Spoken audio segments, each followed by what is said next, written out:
Prefiro usar assim, porque vocês vão perceber que eu não consigo ficar muito parado.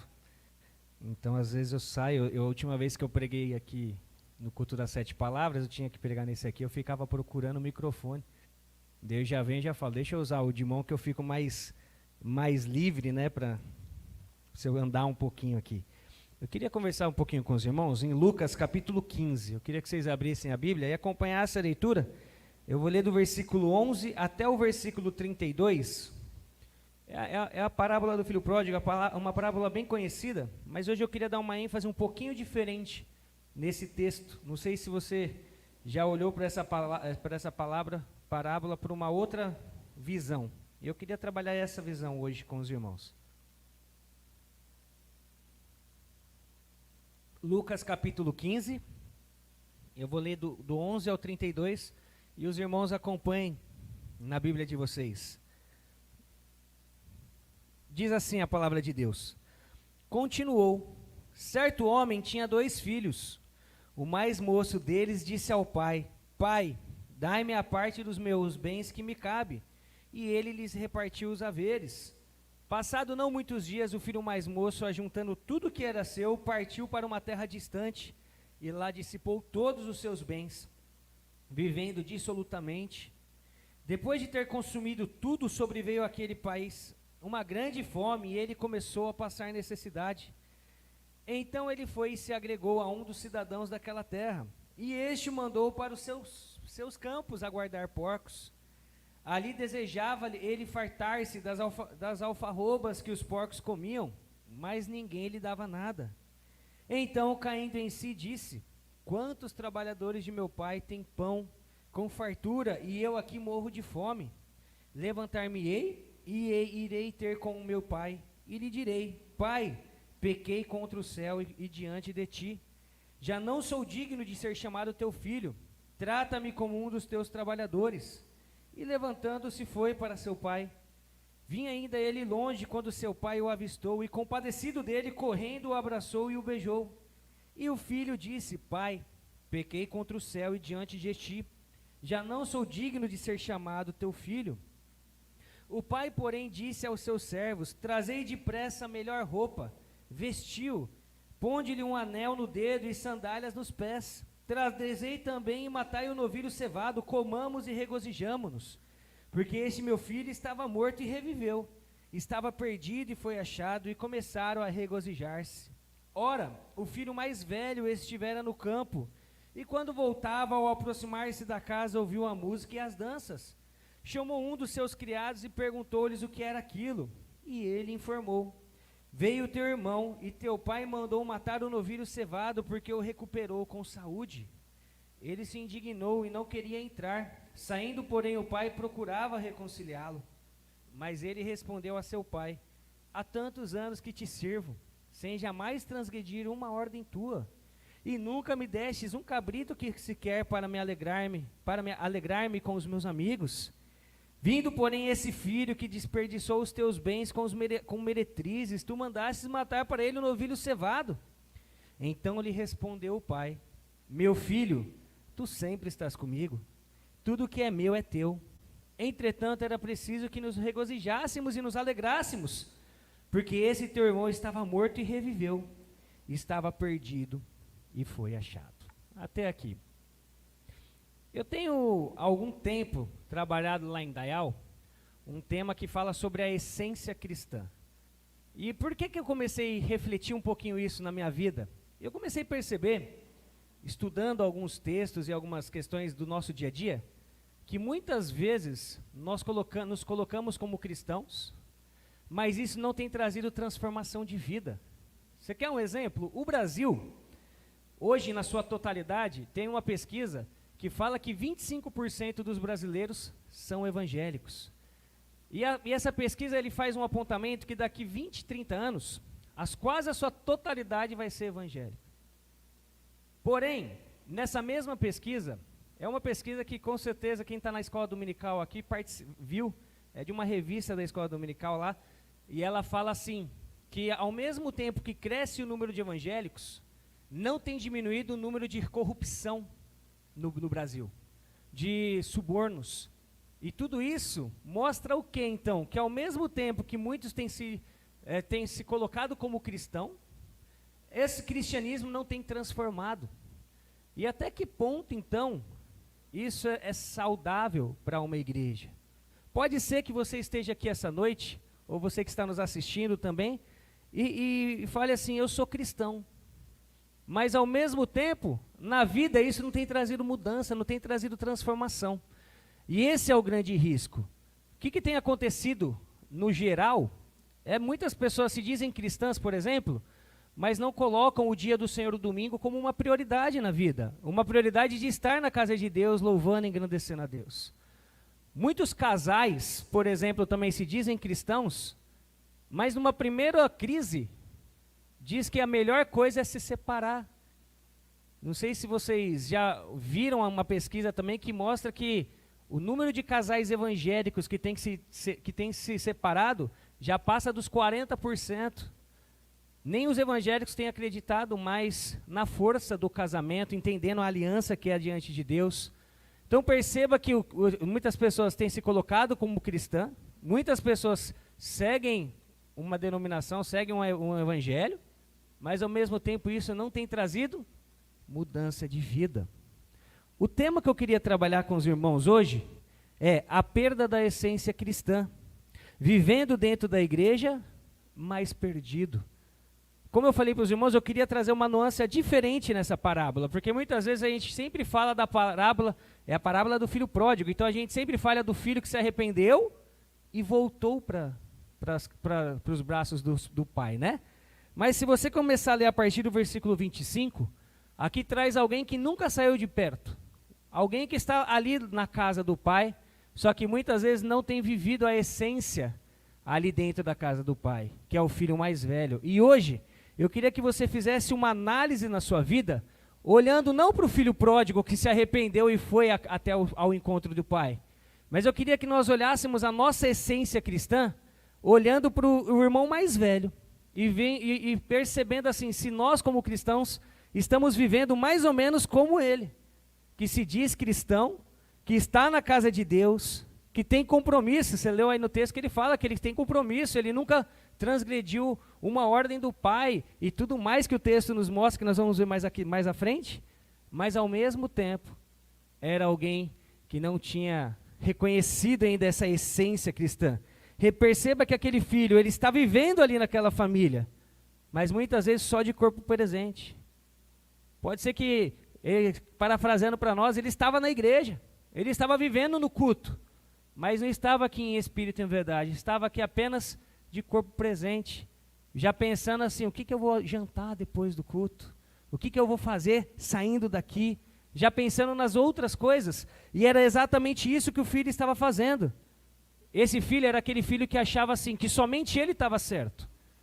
As coisas tinham que acontecer do jeito que ele queria, que se não fosse do jeito que ele queria, ele se frustrava, ele reclamava, ele questionava. Muitas vezes, meus queridos, nós estamos assim também. Perceba que se eu fizer uma pesquisa aqui, você não precisa levantar a mão e perguntar quem gosta de ser contrariado. Creio que ninguém vai levantar a mão falando assim, eu não ligo, eu gosto. Nós não gostamos de ser contrariado, né?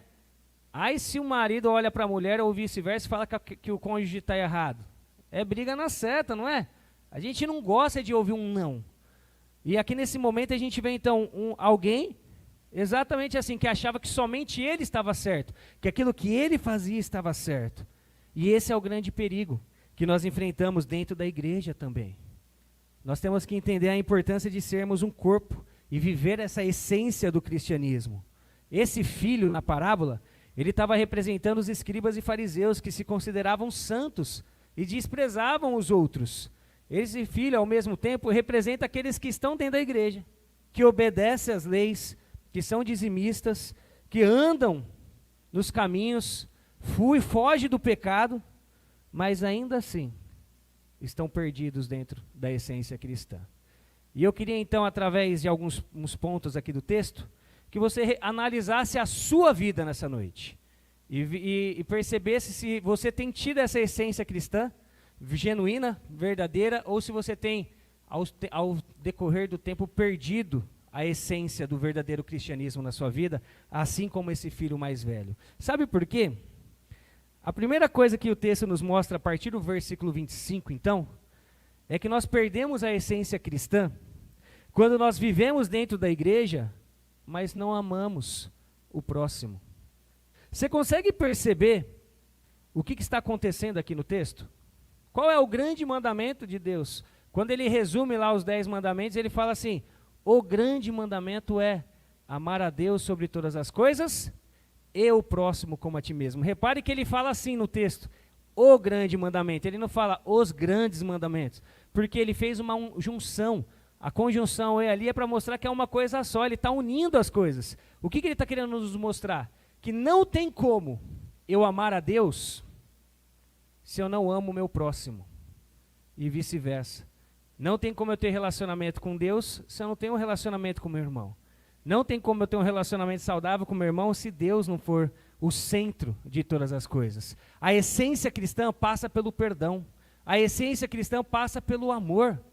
Perceba que esse filho mais velho, ele negou esses 2 grandes mandamentos que se unem e se formam um.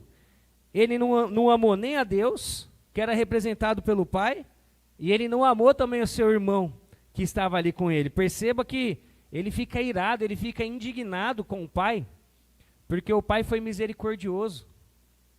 Nós lemos lá no começo, o presbítero Patrick leu Efésios capítulo 2, e nos mostra a grande misericórdia de Deus. Você era um pecador, e estava morto, e a palavra de Deus deixa muito claro: o morto é morto ali mesmo, que o morto não pode fazer nada.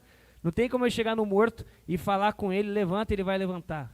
E o texto está colocando que você estava assim, morto mesmo, sem reação nenhuma no pecado. E o texto continua e fala assim: mas Cristo te deu vida. E depois ele continua, e lá no versículo 9 ele fala: não por obras, para que ninguém se glorie, mostrando que o resultado é totalmente de Deus. É Deus que te chama, é Ele que te faz ter arrependimento, é Ele que faz você ter fé. A obra é totalmente de Cristo. E o texto nos mostra então que quando o filho mais novo reconhece o pecado, vai atrás, o irmão mais velho olha e fala assim: não pode ser. Olha como meu pai está errado. Ele fez tudo de errado, mas ele esqueceu de olhar para a sua própria vida, né? E esse é o segundo ensinamento do texto. Em primeiro lugar, então, lembre-se que ser cristão necessariamente passa pelo perdão. Se você ainda está vivendo dentro da igreja e não consegue perdoar alguém, reveja a sua essência. Pode ser que a sua essência cristã já está totalmente defasada, porque um verdadeiro cristão tem prazer em perdoar. Você já parou para pensar? Eu falo isso sempre lá na igreja, lá quando nós estamos conversando sobre perdão. A oração do Pai Nosso, a qual Cristo nos ensina, ele fala assim, né? Lá tem uma parte que ele fala assim, ó: perdoa as nossas dívidas. Só que ele não para aí, né? Ele fala assim: assim como nós perdoamos os nossos devedores. Você já fez uma reflexão na sua vida? Se Cristo usasse esse padrão para te perdoar dos seus pecados, em qual nível você estaria? A palavra de Deus fala que Ele te perdoa, quando você se arrepende, Ele te perdoa completamente, e quantas vezes forem necessárias. E nós temos dificuldade de perdoar, às vezes, uma situação tão simples. Eu lembro uma vez que eu estava, antes de vir para Indaial, os irmãos já sabem, eu estava trabalhando lá em Roraima, e eu tive um caso lá, só para os irmãos entenderem do que eu estou querendo dizer aqui. Eu tive um caso onde, num culto, acabou o culto, uma irmã estava sentada, e a outra irmã, ela estava passando rápido, estava com pressa para fazer alguma coisa, e pisou no pé dela, e não pediu perdão. Sabe quando você pisa e você continua correndo para resolver alguma coisa? Acabou então o culto, todo mundo foi embora, aquela irmãzinha ficou na igreja até o último momento, que eu era o que se fechava a igreja para ir embora. E aí ela virou para mim e falou assim: pastor, você viu o que aconteceu hoje? Eu falei: depende. Ela falou: você não viu que fulana pisou no meu pé, olhou com desdenho para mim, saiu andando, nem falou perdão? Ela fez isso de propósito, porque ela tem um problema comigo. Eu olhei para ela e falei assim: não, querida, acho que você está confundindo. Ela falou: não, ela tem um problema comigo, mas eu não vou falar com ela. Vamos ver se ela vai vir falar comigo. A outra irmãzinha não sabia nem o que estava acontecendo. E passou uns 15 dias, aquilo começou a se tornar o maior problema da igreja. Porque daí uma pisada no pé, não estou brincando, foi um pisão no pé. Começou a ter injúrias e começou a ter brigas e discussões entre as famílias, porque falaram que isso já estava acontecendo e começaram a fantasiar. Você percebe que uma coisa boba e simples dentro da igreja, se não for resolvida, se torna uma coisa enorme. Eu tive que sentar com as duas e falar para a irmã, pede perdão porque você pisou no pé dela. Parecia que eu estava conversando com duas crianças, uma de 8 e uma de 9 anos, sentada na minha frente, porque elas acharam que a pisada no pé, sem brincadeira, eu olhei para as duas, eu falei para elas, eu acho que eu estou conversando com a sua filha de 8 e a sua filha de 10, porque é mais ou menos assim que eu estou vendo aqui. Mas perceba que quando é uma coisa espiritual, o diabo utiliza de brechas pequenas, como Neemias fala das brechas, para fazer um estrago. E quando é dentro da igreja, principalmente. O diabo não está feliz quando ele vê a união, quando ele vê a fraternidade da igreja. E aí ele vai achar um pontinho que seja um pisão no pé para tentar destruir. Mas se você é um verdadeiro cristão, se você tem a essência de Cristo no seu coração, tenha prazer de perdoar. Busque reconciliações. Não deixa muito tempo para resolver as coisas, para que você não perca a bênção de estar na presença de Deus.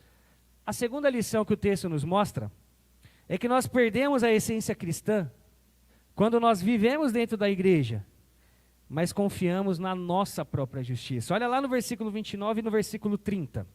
Olha que interessante o que ele fala. Olha como que ele olha para o pai e ele faz a autoanálise da vida dele.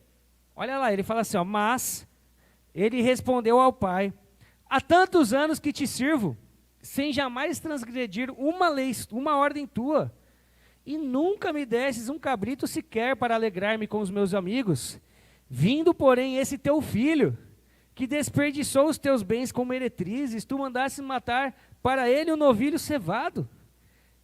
Você percebe que o que ele está fazendo aqui?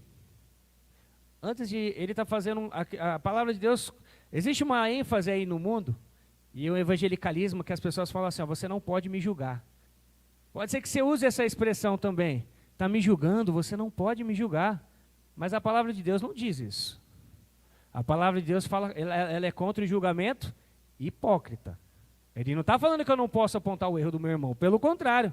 Em João, quando Jesus vai falar, ele fala assim, para que nós não julguemos segundo as aparências, mas pela reta justiça, pela justiça.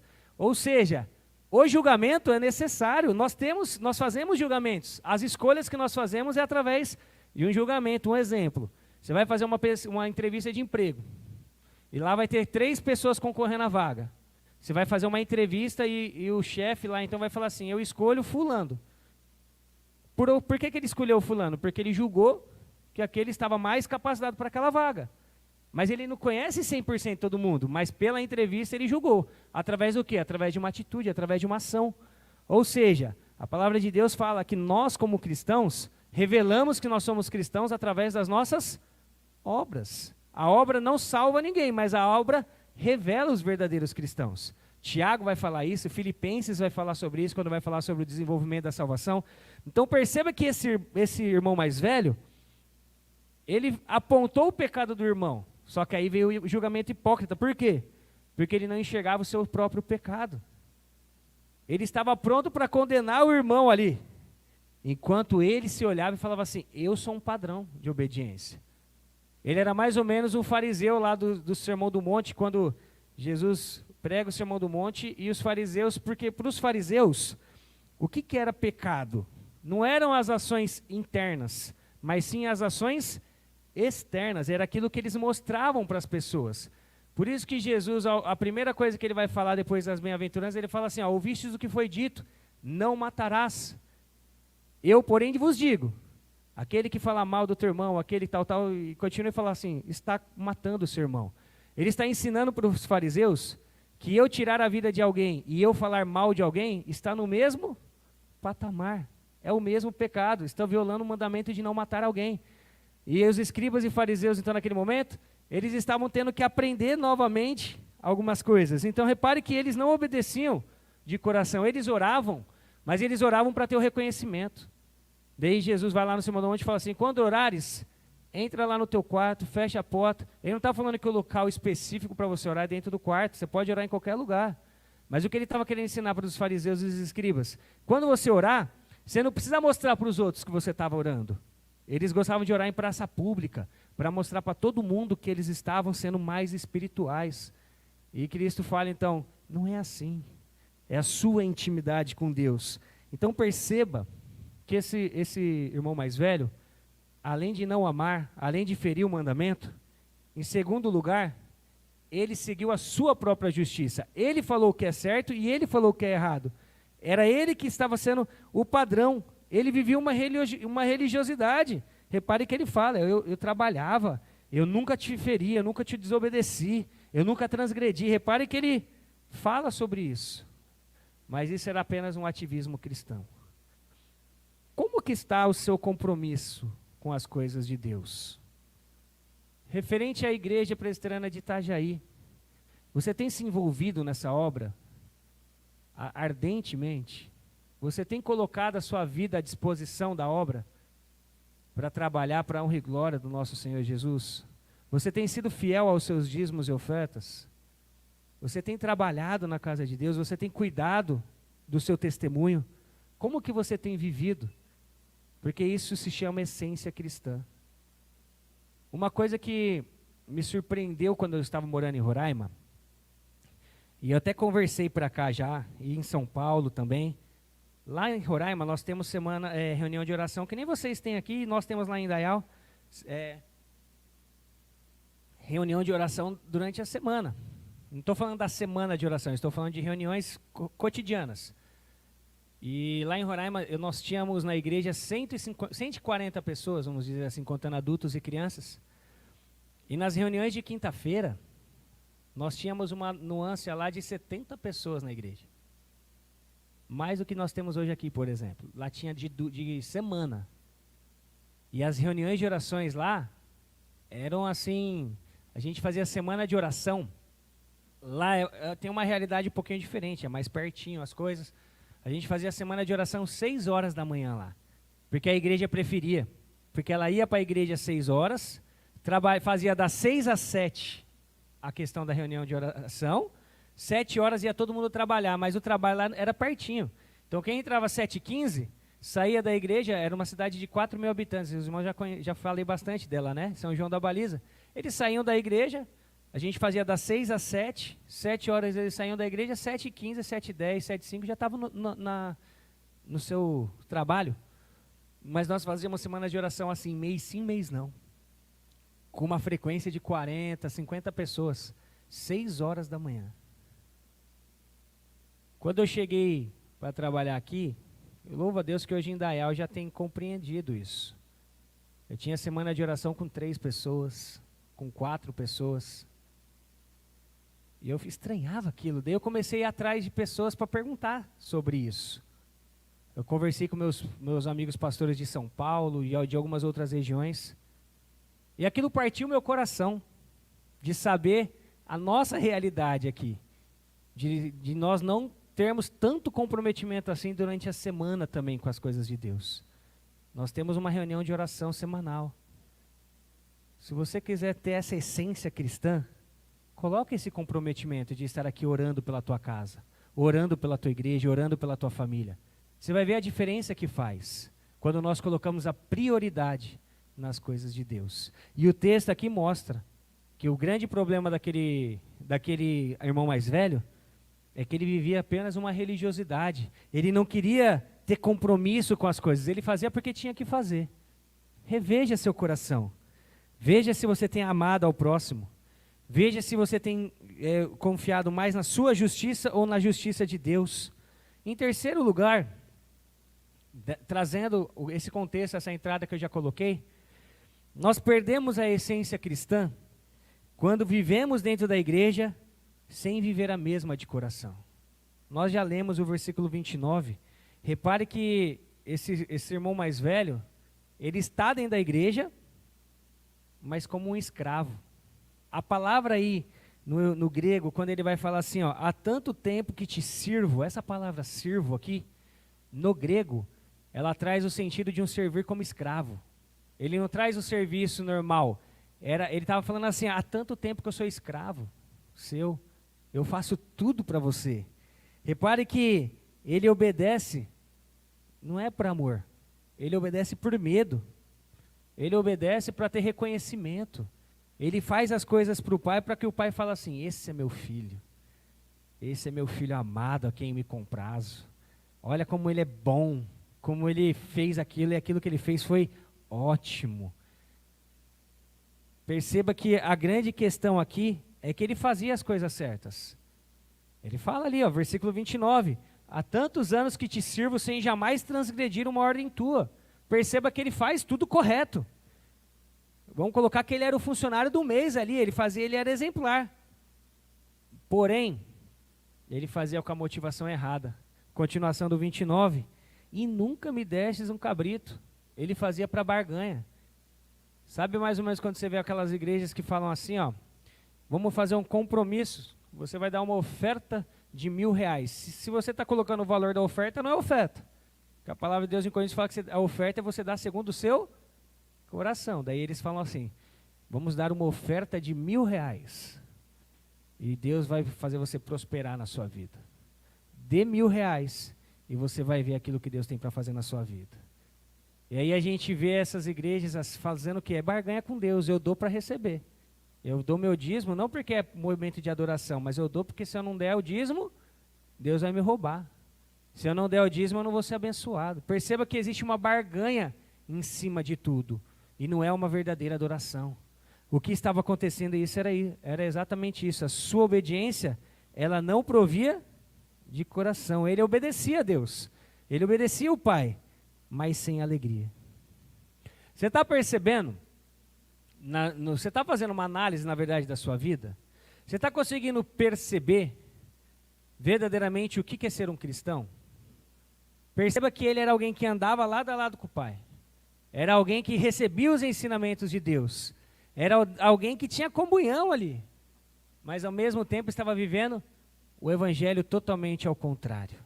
É aquilo que eu falei no começo. Muitos se dizem cristãos, mas sem essência do verdadeiro cristianismo. Ele não tinha prazer de amar, de perdoar. Ele não tinha prazer de fazer segundo a palavra de Deus. Ele fazia o que era certo e o que era errado. Ele não vivia realmente naquela família de todo o coração. Ele estava ali apenas olhando para aquilo que estava acontecendo. Porém, nós perdemos a essência cristã. Esse é o quarto ponto. Quando nós vivemos dentro da igreja com o coração cheio de amargura. Perceba no versículo 29, você percebe que a ênfase do sermão está sempre no 29 e 30, né? Perceba a amargura no finalzinho do 29 e do 30 também. Olha como aquele irmão mais velho estava amargurado. Ele fala assim, há tantos anos que te sirvo, sem jamais transgredir. Olha agora lá no final. E nunca me destes um cabrito sequer para alegrar-me com os meus amigos. Vindo, porém, esse teu filho, que desperdiçou os teus bens como meretrizes, tu mandaste matar o novilho cevado. O novilho cevado era o melhor que tinha. Ele está falando assim, ó, olha a amargura de coração. Ao invés de ele se alegrar porque o irmão se arrependeu e voltou, ele está olhando para tudo aquilo falando assim, eu sempre fiz tudo e nunca ganhei nada, aquele ali fez tudo de errado. E agora ele está recebendo tudo do melhor. O texto lá no começo fala que o pai honrou, colocou um anel no seu dedo. O anel no dedo era sinônimo de honra. O pai estava dando honra ao filho que se arrependeu verdadeiramente. O pai estava cuidando de braços abertos. Perceba que fala quando o filho se arrependeu, o pai saiu ao encontro de braços abertos, preparou tudo do bom e do melhor. E o filho, ao invés de ficar feliz com essa conquista, o filho mais velho estava cheio de amargura, mostrando assim que somente ele que prestava, e acusando o irmão das maiores injúrias ali, colocando várias coisas na vida do irmão. A mágoa começa a vazar, e ele não tem mais palavra, como nós vimos lá no começo, de perdão. Ao contrário, só de palavras duras. Existem pessoas Veja se você é assim, que reclama de tudo. Se você não é assim, você deve conhecer alguém que é assim. Nada tá bom. Você já percebeu isso? Tudo tá errado. Tudo não tá dando certo. Crianças muitas vezes estão assim. Essa semana nós estávamos lá com uma criança da igreja. Estava eu, a família dessa criança e uma outra. E ela começou a reclamar da vida. De 8 anos. E começou a questionar. Falei, pastor, mas a minha vida é difícil. 8 anos de idade. Eu falei, ela é, pastor. Porque eu quero brincar. E a minha mãe, ela fala que eu tenho que ajudar ela lavando a louça. Eu quero não sei o quê. E minha mãe fala que não posso ficar jogando celular. Eu tenho que brincar de outras coisas. Eu quero isso. Olha as dificuldades da vida. Você percebe que uma criança de 8 anos já consegue pontuar o que é certo e o que é errado. E ela começou a questionar. E ela falou, eu preciso conversar com o senhor, vamos sentar aqui. Eu sentei. E ela falando com a mãozinha na cintura assim, sabe? Mas pastor, olha o que está acontecendo na minha vida. E ela começava. Aí parecia que eu estava falando com alguém adulto já, porque ela sabia e questionava. E eu falava algo, daí ela falava assim para mim, você não está entendendo. Olha como que está complicada a minha vida. Daí eu falei, eu concordo. Sua vida está muito difícil. Daí eu falei, vamos fazer o seguinte. A partir de hoje, você vai acordar então 4 horas da manhã para ir trabalhar com a tua mãe. Daí ela olhou assim para mim. Eu falei, porque a sua vida está difícil mesmo. A mãe é viúva. E eu falei, então você vai trabalhar com ela, combinado? Daí ela olhava assim para mim. Daí o rapaz que estava comigo falou assim para ela, você tem que se contentar com aquilo que Deus tem te dado. Se contente com o que você tem. Você não tem dinheiro para ter uma Barbie melhor, mas você tem aquela Barbie mais baratinha. Se contente com isso. E começou a trabalhar, né? Daí na sexta-feira, hoje de manhã, nós estávamos no carro, estava levando elas embora. E ela começou a querer questionar umas coisas lá. E aí eu olhei para a cara dela assim, né? Ela olhou para mim e falou assim, a gente tem que se contentar com o que tem, né? Eu falei, é isso aí. Daí ela logo parou de reclamar. Perceba que ela aprendeu. Alguma coisa ficou na cabecinha dela. Mas perceba que nós temos vivido uma vida, muitas vezes, que a gente reclama de tudo. E isso não é só os adultos. Já começa lá desde sempre, já sempre começava a questionar, reclamar, nada está bom, está tudo errado. A gente só consegue olhar as coisas negativas. Existe um ditado que fala que você pode fazer 10 coisas boas, uma ruim que você faz, desmoronou as outras 10. E é exatamente isso. Nós como pecadores, nós temos isso no nosso coração. A gente tem dificuldade. Perceba que, com certeza, esse filho pródigo ele já deveria ter feito muitas coisas boas, vamos colocar assim. Só que no momento que ele fez uma coisa errada, foi aquilo que ficou no coração do irmão. Por inveja, por ciúmes, por orgulho, por perda da essência cristã. Então repare, pense nisso. Aonde está fundamentada a sua fé? É no seu mérito pessoal? Ou a sua fé está pautada em Cristo Jesus e naquilo que Ele fez na cruz por você? Se você tem sido igual a esse irmão mais velho, que reclama de tudo, que tem questionado tudo, que nada está bom, as únicas coisas boas é quando é você que faz, e tem que ser exatamente do seu jeito, reveja seus conceitos. Porque isso não é saudável dentro de um lar, isso não é saudável dentro de uma igreja, isso não é saudável dentro de um serviço, porque nada vai sair sempre do jeito que você quer. Na igreja, você tem que lembrar que nós aqui somos um corpo.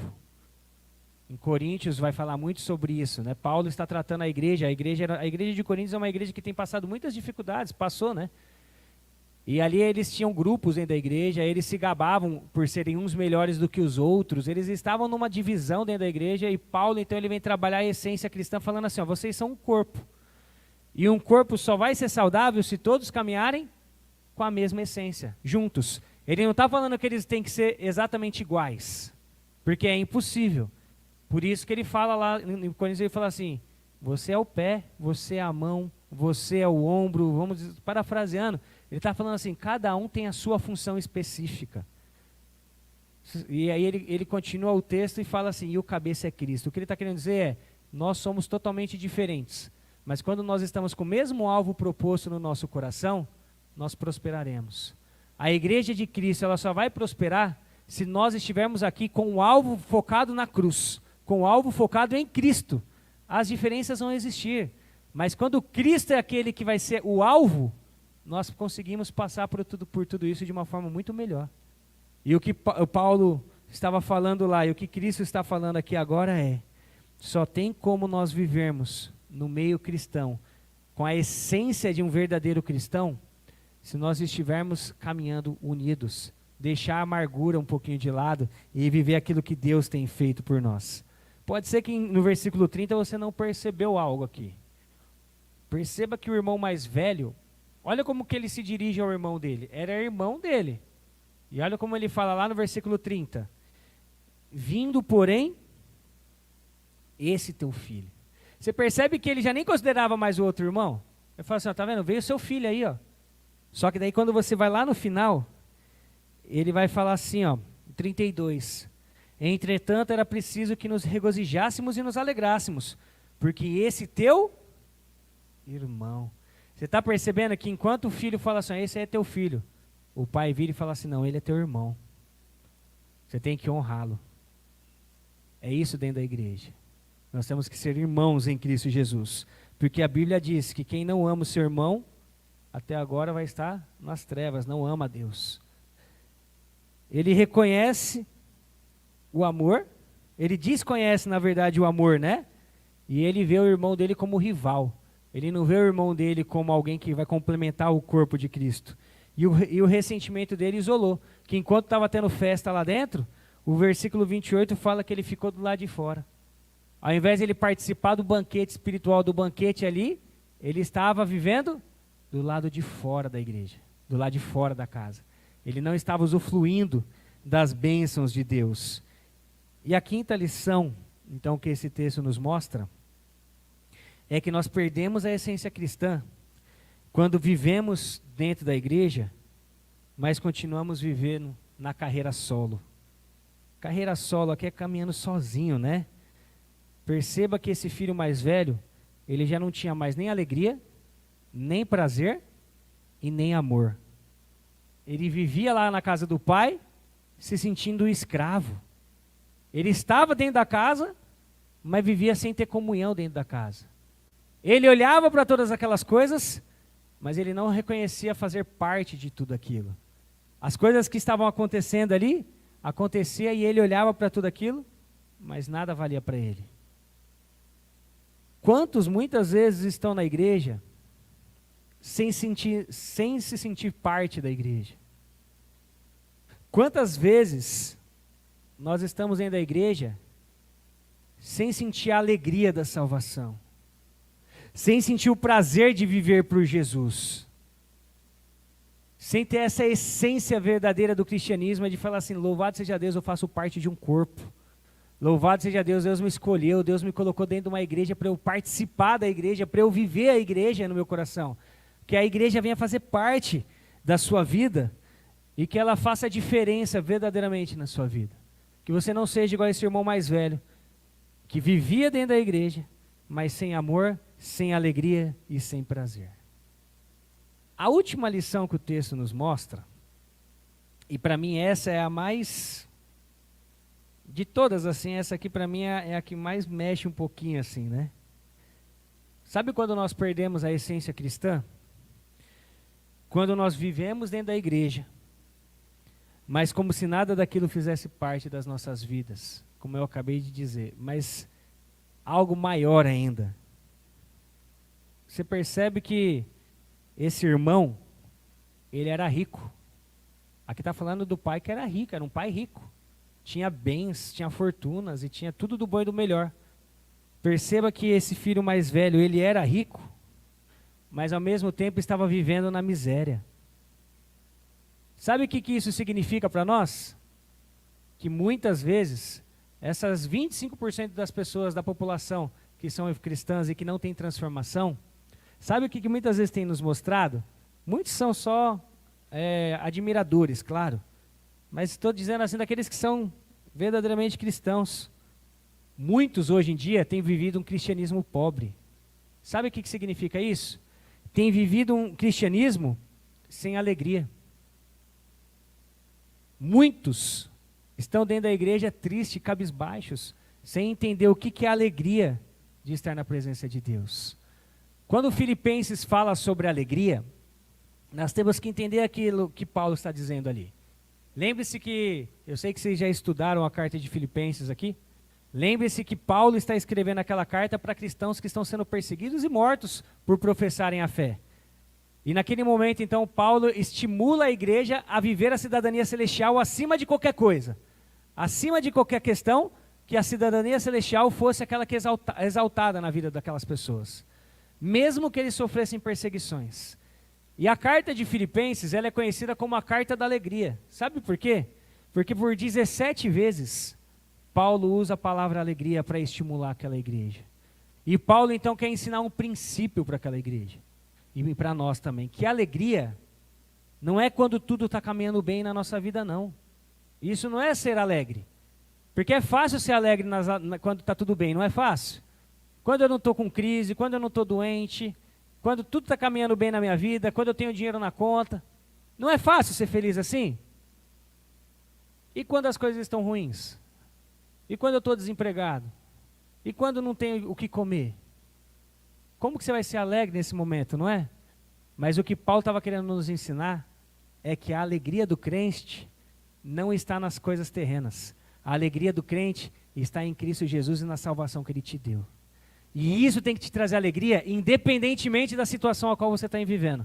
Você está vivendo uma crise? Se alegre em Cristo Jesus. Você está passando por um momento de doença? Se alegre em Cristo Jesus. Falar em período de Covid, aí falar sobre alegria na presença de Deus na doença é difícil, não é? Mas se alegre em Cristo Jesus. Eu lembro, quando eu falo disso, quando eu era criança, na igreja a qual eu cresci, existia um senhor lá que chamava Seu Ladislau.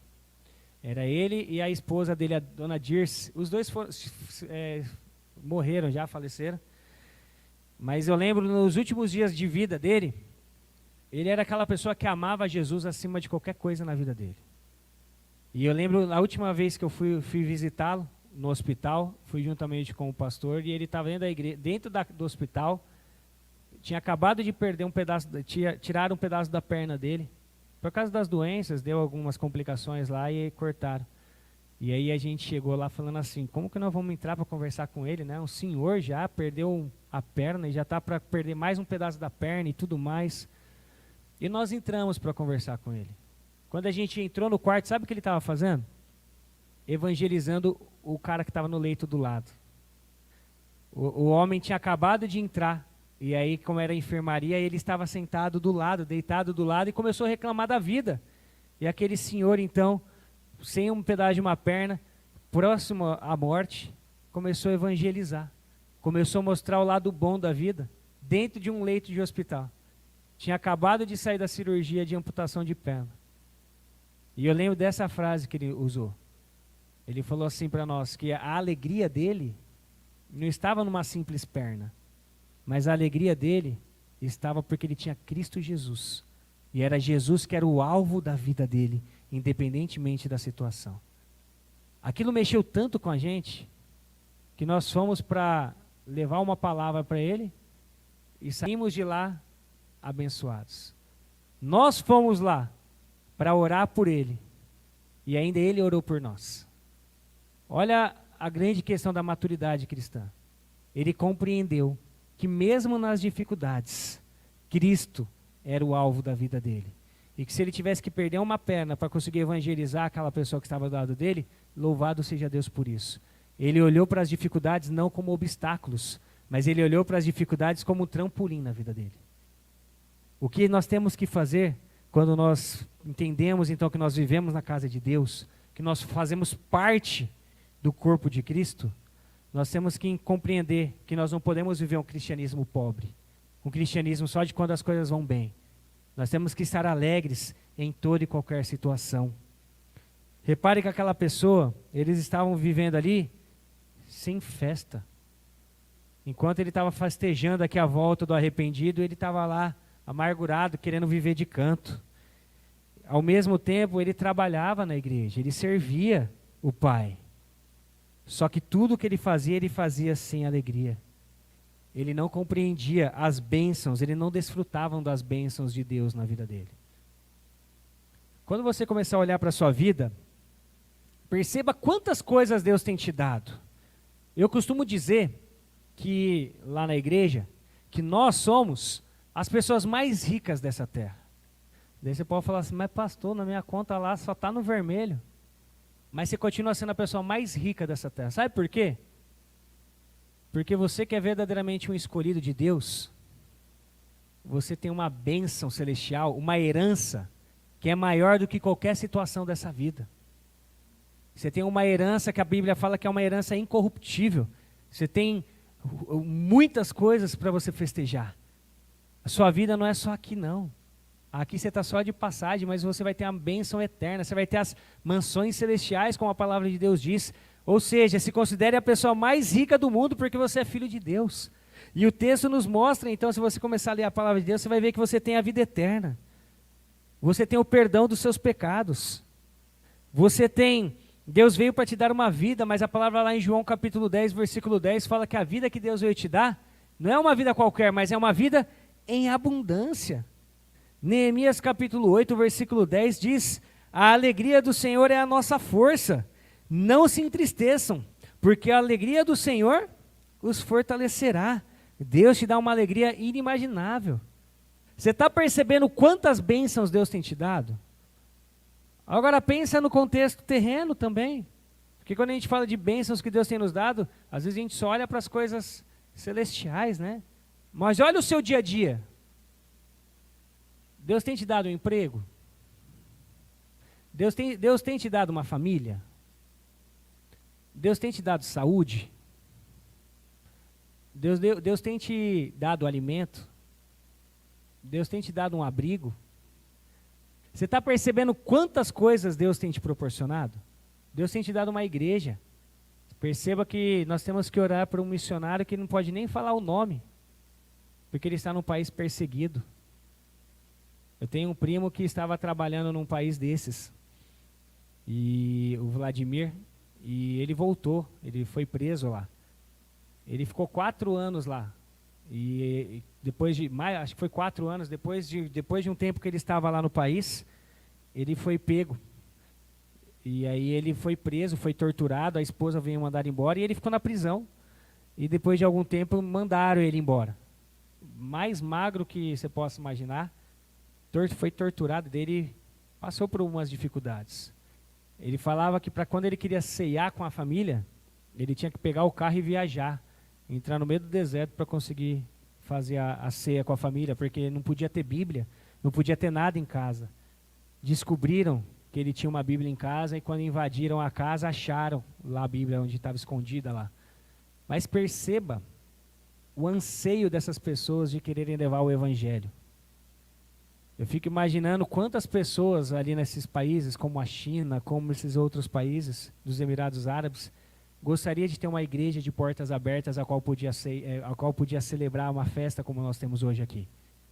E muitos não podem. E nós temos e muitas vezes não estamos valorizando. Olha a bênção que Deus tem te dado. Então reconheça tudo aquilo que Deus tem feito por você. Reconheça, esteja com o coração grato.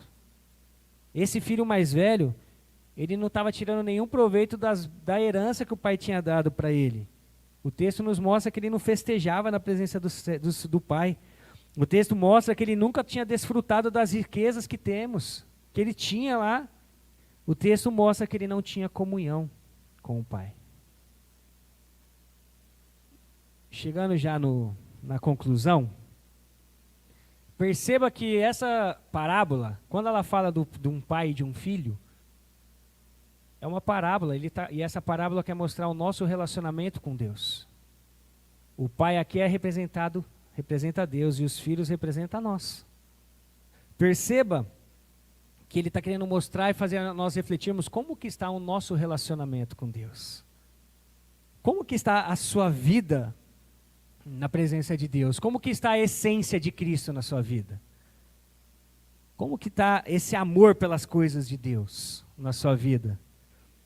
Perceba que o mesmo pai que saiu ao encontro do filho para abraçá-lo, é o mesmo que lá no versículo 31 e 32, está tentando fazer com que o filho mais velho também reconciliasse com o filho.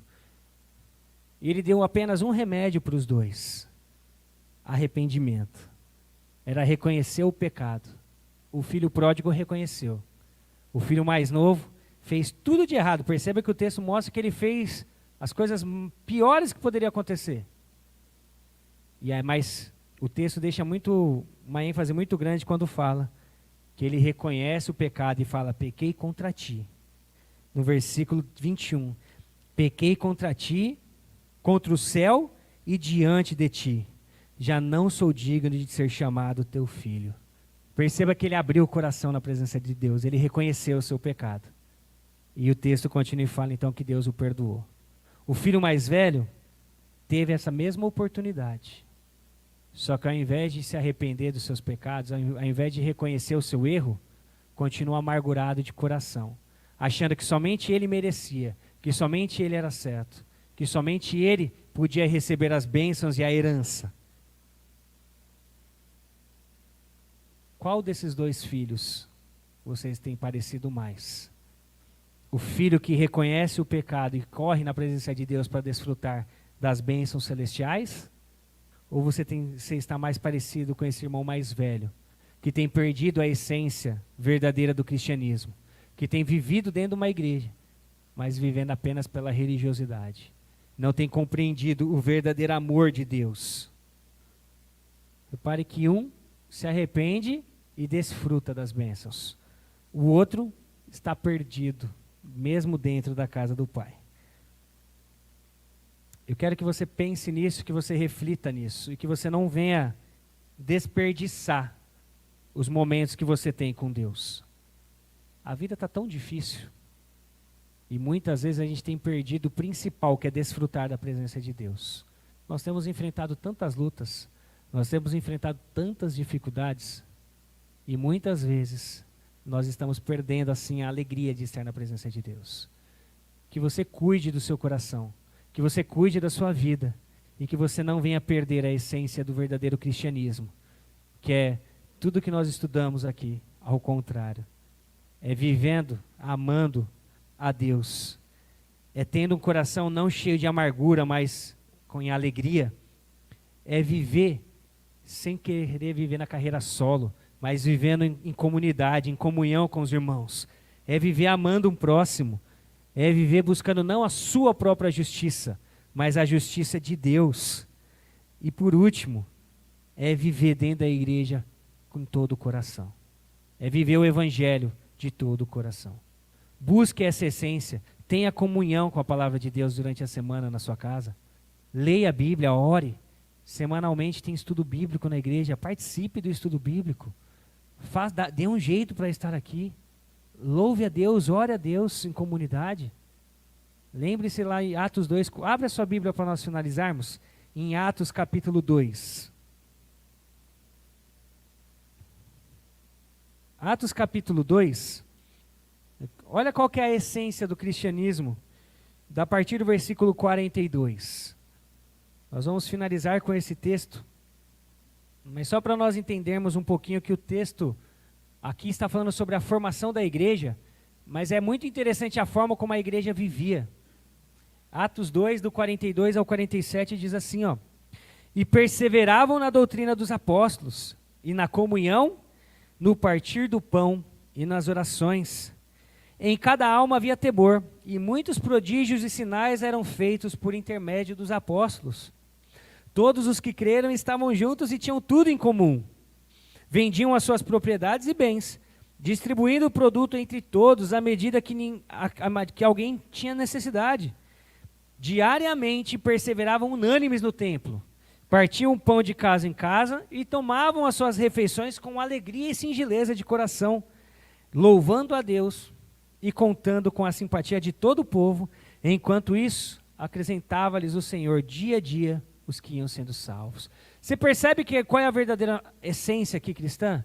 Ele fala que o verdadeiro cristão persevera na palavra. Quando ele fala perseverava na doutrina dos apóstolos, ele está falando assim, o verdadeiro cristão persevera na palavra de Deus.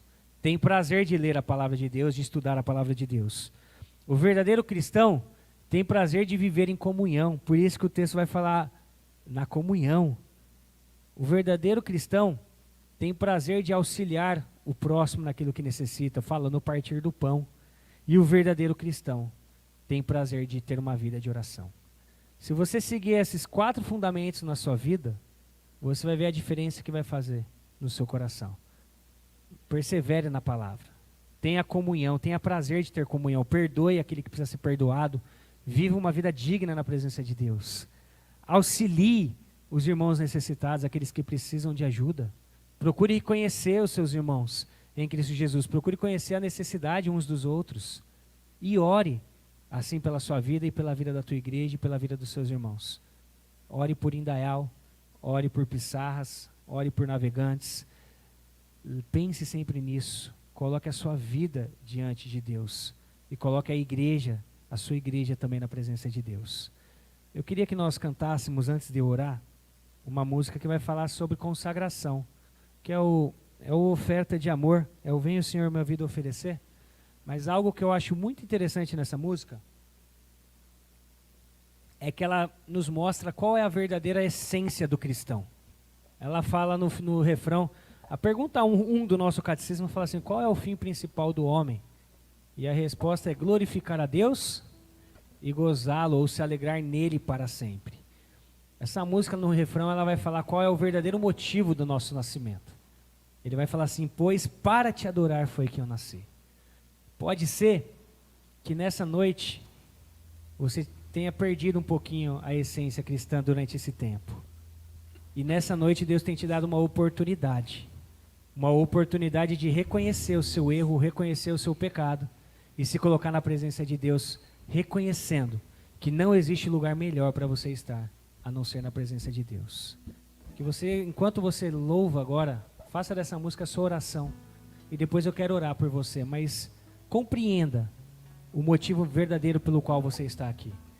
Compreenda por que Deus te chamou para esta obra. Compreenda por que você é um cristão. E que você possa, no refrão, quando fala, pois para te adorar foi que eu nasci, que você coloque isso como a sua oração nessa noite. E que você venha restaurar a sua essência. E que você venha viver para a glória de Jesus, para a honra e glória do nosso Senhor Jesus. Amém? Vamos nos colocar em pé e louvar a Deus.